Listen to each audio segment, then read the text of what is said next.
into it, Diddy versus Bayonetta. Yep, winter semis. We've seen these two play quite often, but recently Joe's been getting better and better at just keeping pace in this matchup. It looks like that's pretty much going to be like what he needs, just playing safe, keeping his pace, and letting Joe, or letting Pink Fresh come to him. Because like with Banana in hand, Diddy Kong, I don't care what people say, like Diddy Kong's the best character in the game when he has Banana in his hand. All right, solid stuff, a couple back and forth trades here. All right, goes for the Witch time. Doesn't get punished for it though, so still a solid option. Attempts to go for the Nair edge guard, but Seagull picking an amazing angle, except for there. Are we just doing the stuff raw today? Is this like just the raw Xanadu, where we just dolphin slash and forward smash raw? Yeah, it seems like. All right, we take those. If they connect, we take those. Pink Fresh is just going to build a massive lead already with that pretty risky forward smash. Actually, I wouldn't say risky, but pretty, I guess, untelegraphed forward smash, because I sure as heck didn't see it coming. All right, just throwing that banana up. Has a very solid understanding of what you're supposed to do, basically in the Diddy matchup anyways. Now just sort of sitting back a bit. Nice mix-up. Trying to call out the jump with the up air, but hits him with a tomahawk grab instead. Yeah. That's maybe the third heel slide he's gone for. I don't necessarily agree with it, but the first two went unpunished, so meh.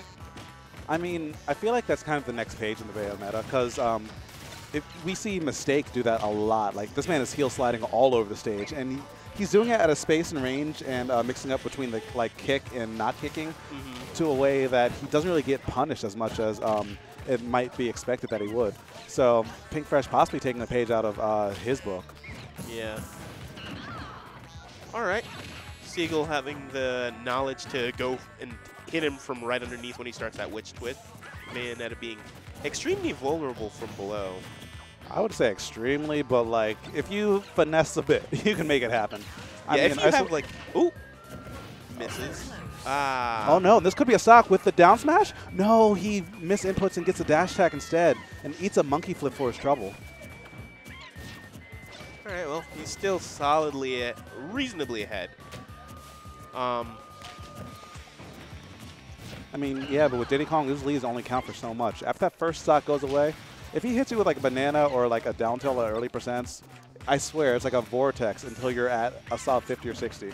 The forward throw actually should do it. Yes, it actually will on the left side of the stage. And evening up stock count already. Seagull's just doing such a good job of just, you know, not letting that early lead get to him. Nice one hit of forward air to get Joe off that landing zone. Ooh. Manages to get the command grab before the down smash actually comes out.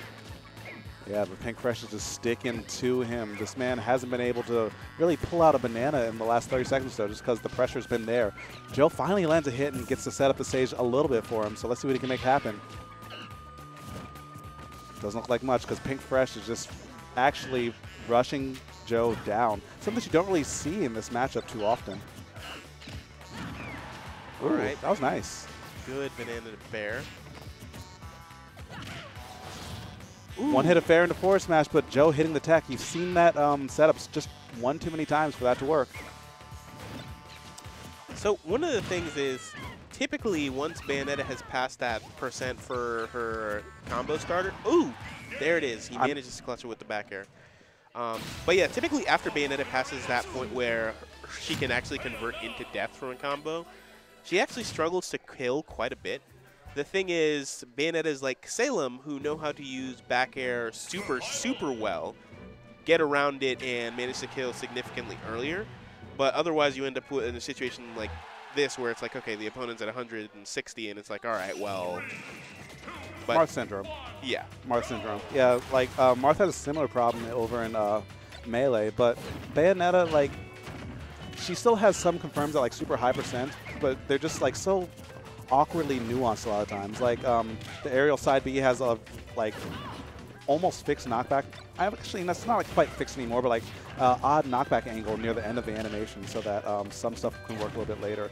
But that doesn't like really matter too much, like especially at this percent that we're seeing in this game too, because Pink Fresh, even though he's not getting like the big hit combos that Bayonettas are known for, he's still keeping up with these like little neutral exchanges that kind of wear your opponent down mentally, and that's where he plays the strongest. All right, does not get punished for that forward air. Diddy Kong sort of flattening himself. Tries to wish time the banana. Pink Fresh shaking his head because he knew that banana was coming, but you know he has the read. He still has the data. Joe, though, he's starting to mix up his pressure a little bit more and just look more comfortable on the stage right now. He has banana out, but the double afterburner kick in the back air, not enough to seal the deal just yet. But it buys Pink Fresh enough space that he needs to get his momentum going again. All right, that does not kill. So sort of the thing here is I've seen Pink sort of go for a number of these drop-down nairs, and I understand that's an amazing edge guard option for Bayonetta.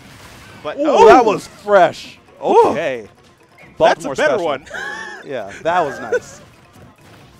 I like how he just covered that angle the entire time, too, because Joe was just chilling out there, always charging his barrels, waiting for the hitbox to come out. But, like, that one, especially in the cover with a recovery as safe as Bayonetta's, that was just pretty much optimal and just caught Joe sleeping at the wheel a bit.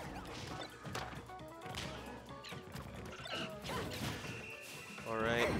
Ooh. Witch time. High in the air, though, and he has to grab the ledge first. Let's see what he can get off of it.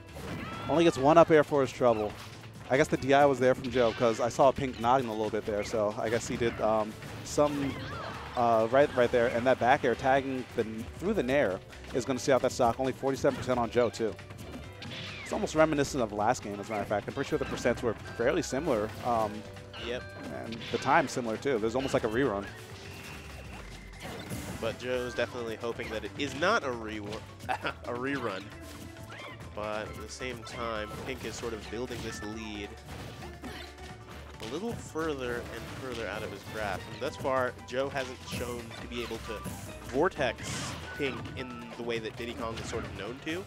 So, for example, there he goes for a grab, gets grabbed himself. Good use of Witch Time. Yeah, he tries to catch Joe sleeping again with the Witch Time, but doesn't find anything off of it. And Joe's SDI on these Witch Twists has actually been really good this entire set. It's keeping Pink from getting the right follow-ups that he really needs to see out these stocks at, you know, the super ridiculously early percents. All right, though. Seagull sort of quietly sneaking back, only a 15% difference. Ooh, shields in time, though. Doesn't, he opts not to do the down tilt beforehand, and I guess the animation for Diddy Kong's banana toss is a little bit ambiguous. Yeah, it looks like he can act way sooner than the animation would indicate. And that keeps Joe alive just a little bit longer, and it actually nets him a little bit of a lead and stage control. Bananas in hand. At this percent, that's really scary. Pink finally gets a hold of it. And Joe snatches it right back. And this time now, Seagull in the lead, but ooh! Raw. Is that death? That is death. Here we go. At Xanadu, I guess this week we're just doing everything raw, and it is working out. Pink Fresh is going to take that 2-0 off of some great forward smash reads. Yeah, just do it sometimes. Just do it. Sometimes.